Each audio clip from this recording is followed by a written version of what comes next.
আজ ছিল ঈদের নিমন্ত্রণ, তাই সকাল সকাল উঠে রেডি হয়ে চলে গেছিলাম বন্ধুর বাড়িতে পেট পুজো করতে। আর জানো তো, আজ আবার বিকেলবেলা 15 প্লেট বিরিয়ানির অর্ডার এসেছিল। 10 প্লেট মাটন বিরিয়ানি আর 5 প্লেট চিকেন বিরিয়ানি। ঈদ বলে কথা আর বিরিয়ানির অর্ডার আসবে না তা তো হয় না বলো। আর আমি আর দিদি মিলে লেগে পড়েছিলাম বিরিয়ানির সব প্রিপারেশন করতে। বিরিয়ানি করব বলে তো সব কিছুই কিনে এনেছিলাম, কিন্তু খাবারের সব থেকে গুরুত্বপূর্ণ জিনিসটাই আনতে ভুলে গেছিলাম, নুন। সেটা আনতে আবার বেরিয়ে চলে গেছিলাম।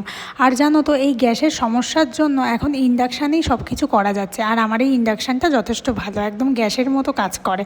তাই এতে করেই আজকে বিরিয়ানি করেছিলাম ফার্স্ট টাইম। আর বিরিয়ানির মাঝে আমরা একটু আড্ডা মারবো না আর চা খাবো না তা তো হয় না। বাঙালিদের যতই গরম লাগুক, তাদের চা না হলে কিন্তু আবার হয় না। আর বিরিয়ানির সাথে রায়তাটা জানো তো আমরা কিন্তু একদমই ফ্রি দিই। কারণ কি, বিরিয়ানির সাথে রায়তা না হলে কিন্তু বেশ ব্যাপারটা জমে না। অনেকদিন বাদে আবার তোমাদের সাথে ভিডিও শেয়ার করে খুব ভালো লাগলো। আর বিরিয়ানির রেসিপিটা আমার আরেকটা ভিডিওতে আমি আবার বলে দেবো, ঠিক আছে? তোমরা কিন্তু একদিন অবশ্যই ট্রাই করো।